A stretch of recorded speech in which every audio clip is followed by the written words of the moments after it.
What is going on YouTube? It has been a while. I know Tim has uploaded a couple videos over the winter. I know I have not. And you guys haven't seen this car to the right of me in a long time. Over here we got the 350Z of the channel. It is in pieces. I didn't start it right away. I didn't start recording right away just because I wanted to just get to it one day and I just didn't even think about bringing out the camera. But the LS swap is underway. Going slow, gonna go steady. Like I said, it's March. Today it's March 3rd. I do not have a set date or time or anything for when I want this to be done, but I would love it to be done spring of 2023. So next year. So about a year. I'm not gonna rush it. Gotta pull the motor, gotta buy the motor, which I already have. I'll get to that in 1 second.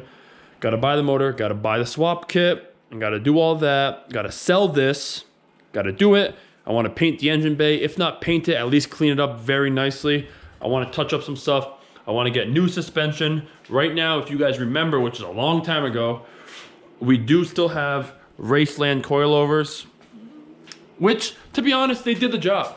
If someone is 18, 19, got a 350Z, got any car that's, not crazy nice, but it's nice, and you're not looking for a track build or anything that's wild, you're looking for a good stance, $500, $600 coilover, gonna be a little stiff, gonna be a little firm, but it will lower your car. Racelands are definitely worth it, in my opinion.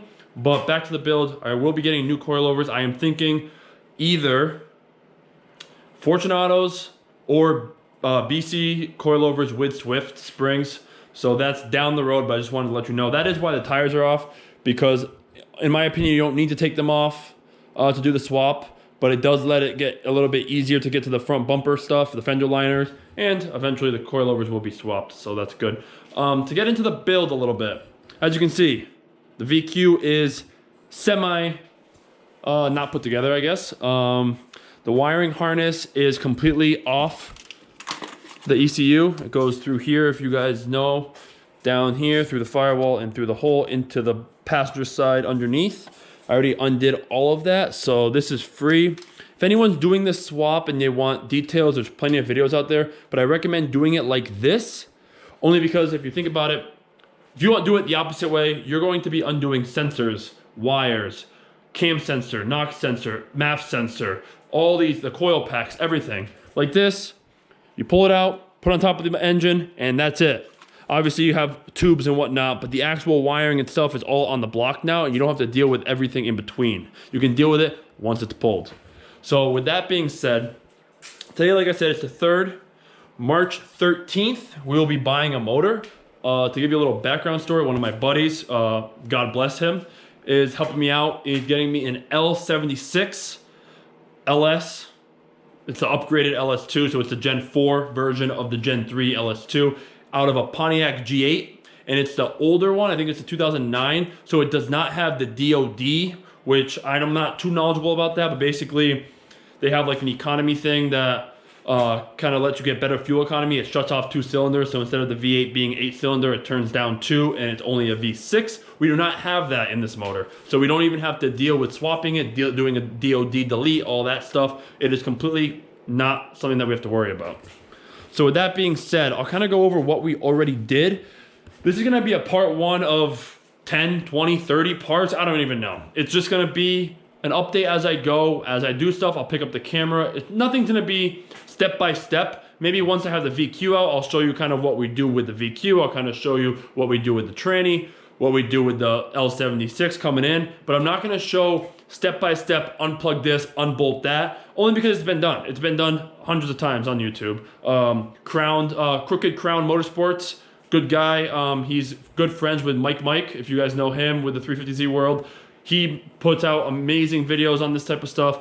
Way better than I could. He's an actual mechanic. I'm not. I have car knowledge about and whatnot, but if you guys have any questions of what I do, you can reach out to me. But if you want step-by-step 101 videos, reach out to Crooked Motorsports, Crooked King, something like that. He's really good with it. But yeah, I'll kind of show what I did already. A little pointer. If you guys are doing anything big like this, label everything, and I mean everything. I'm already started. I haven't done much, like I said. You can see how the car is, but everything's gonna be labeled. Engine bay, the push pins for the hood, intake hardware, front lugs, which obviously we know these are lug nuts, but I don't care. Got the front bumper, the front fender liner, got the strut bar, engine cover bolts. Everything's gonna be labeled as I go through it, just because in a year or 6 months, 9 months, whatever, whenever it is, it will make my life way easier.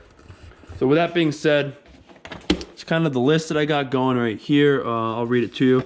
So the first 9 steps are done. Take the hood off, take the battery out, take the strut bar, the engine cover, the intake, the 2 grounds in the front, which I'll show you where those are. Remove the rear plastic pieces, which I already did, and I'll show you. Open the passenger door, ECU, harness and whatnot, unclip them. And then remove the front bumper. If you're a Z owner or you're any type of owner that has a low car or aftermarket, you've definitely taken off your bumper, you've taken off your headlights, you've taken off the engine cover, you've done an intake. You guys know how to do that type of stuff. And if you don't, that's fine. But I'm just saying, 9 times out of 10, you guys know what you're doing. So we took the ECU out, the harness out, like I said, took all that plastic in the back out just to get it way easier to the harness. The grounds are right here. One here, which I already unbolted. I put the bolt back. Good thing to do. And then there was another one, I forget where it was. Oh, right here. Another ground right here, bolt onto that. I put it back for the next owner of this VQ. Front bumper off, fender liner I also took off right here on both sides. Next thing would be the headlights.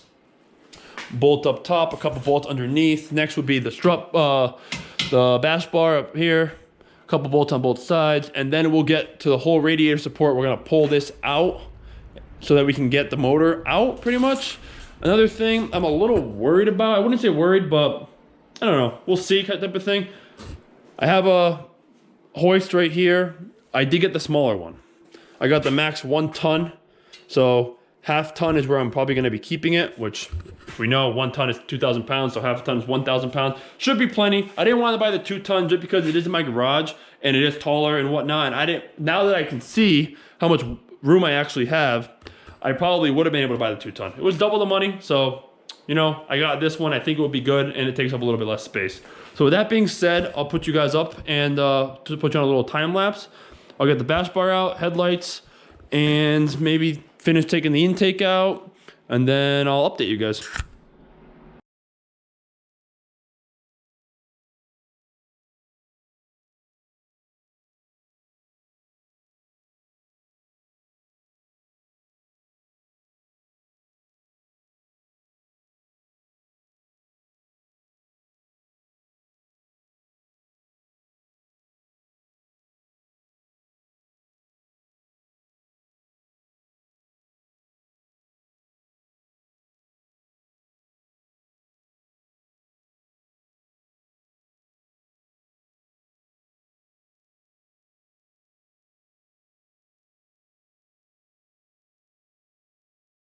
Okay guys, so we have the lights out. So basically, for anyone that has never taken headlights out of a 350Z, G35 I think it's the same. I'm not sure about the 370s or the G37s, but 3 bolts, 1 up top, 2 on the bottom, 1 on this side and 1 on this side. Then you have 1 on the side that connects to the fender of the car right here. And that's it. They come out. If you have a hard time taking the wires out the bottom, use a pair of pliers or needle noses, whatever you got, and just squeeze it nice on both. And that's it for that. And another one done. And like I said, bag them up, label it, headlights, keep it somewhere safe. If you're like me and you're gonna be doing it for a long time, make sure that you label everything. If it's a weekend project and you got a couple heads and you don't wanna label it and you wanna be stubborn about it, that's fine. But I'm not gonna take that route. So next up, after the headlights, I look at it, it will be remove the bash bar. Self-explanatory. There are bolts on other parts of this, but the only bolts that actually matter are the ones that are on the front of this. So let's take these out now. I think they're 10s, if not, they're probably 12s.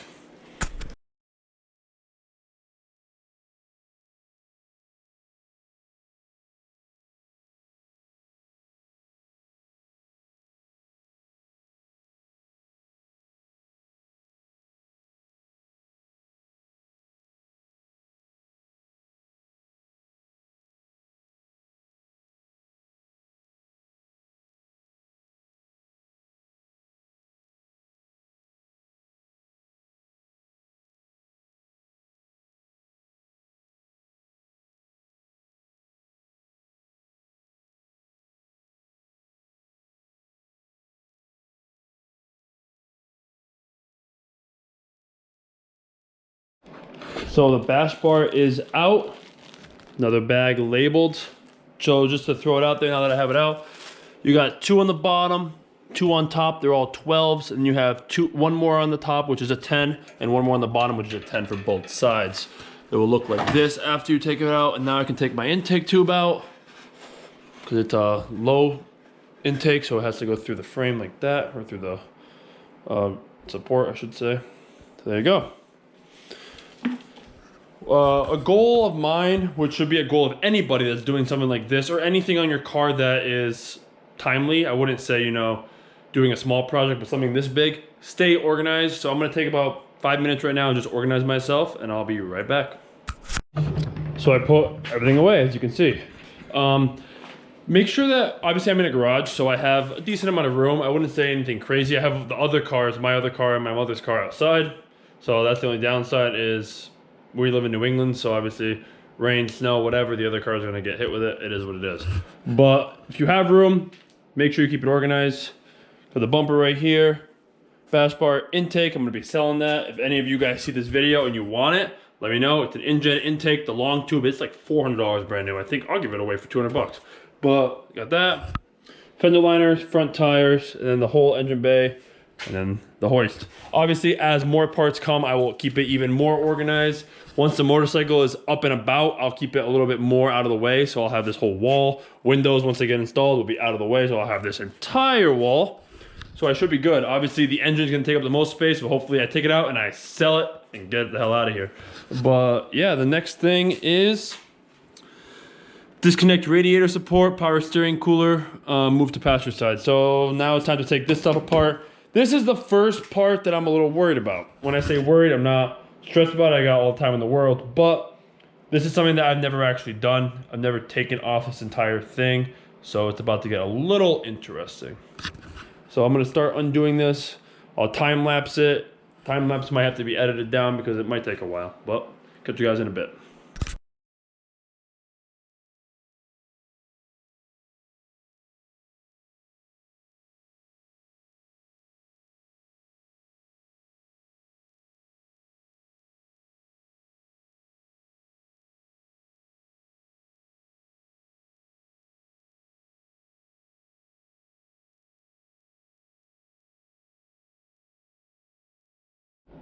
So we're getting there. So far, I took out the top bolts. Also took out the sides. I'm a little stuck right now. Doesn't want to come off. I honestly think I just have to continue taking some more bolts off, especially also the windshield washer fluid. And I'm probably going to start taking this stuff off. I'm not really sure what I'm stuck on right now. There might even be bolts on the bottom. I haven't looked at that, but this already kind of wants to come off. So yeah, I'm gonna kind of check my resources. I'm gonna get some food. I'll be right back out, and I'll update you guys when I get it completely off. Don't know when that will be, but we'll see. So off camera, I figured out a couple things. I had to undo the bolts up top on both sides, and there was also a couple underneath right here, these 2 holes on both sides as well. I'm not really sure. I'm a little bit stuck again. Doesn't really want to come off. It feels like it's gonna. So the next thing I'm gonna do is drain the coolant, because that's gonna be the next step with the radiator and whatnot coming out, and then we'll go from there. I'll update you guys. Hopefully this whole front will be kind of to the side. I don't want to disconnect the radiator. I don't want to disconnect the power steering or the AC lines, just because then I have to redo everything. And I should be able to move it out of the way enough that I can get the engine out. So let's try to do that.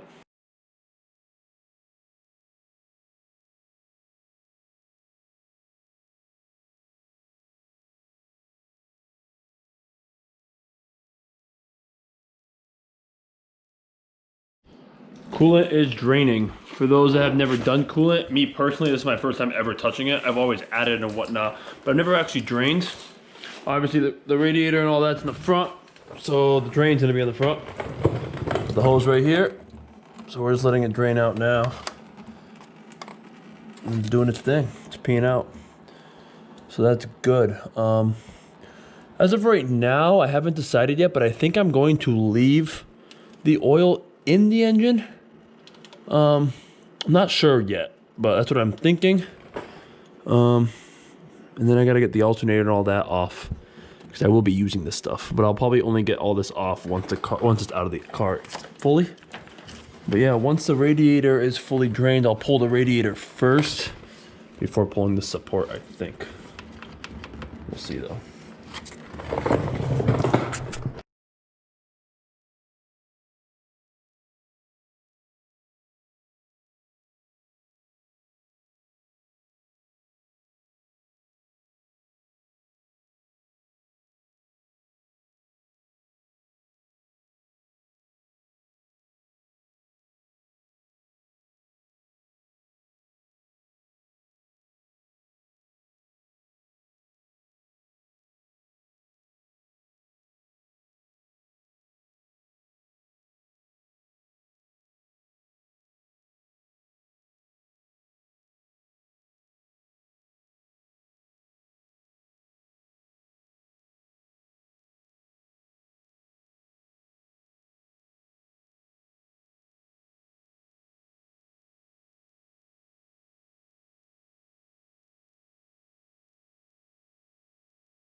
What a mess I got going on over here. But this is basically free. Gotta figure out that side a little bit. The power steering is definitely messing me up. I'm trying not to drain it, but we're getting to that point that I'm not sure if that's what's gonna happen. We'll see. Everything's off basically. Just gotta figure out this whole situation right here without breaking this stuff, because I'm already scratching it. And we should be good. I'm gonna put the camera down and focus for a little bit, and I'll let you guys know when I'm good. We got dirty hands, and we have a dirty workstation, but I promise it actually makes sense. So here we are. I was able to get everything out of the way without messing up the power steering, which is ideal. Power steering's right here, and I'm doing all this to save it when I'll probably end up getting a different power steering cooler, so I'll probably have to do it anyways. But for right now, power steering is good. It's intact, everything's right here. Boom. Next, I have the workbench, or work chair, holding the windshield washer fluid.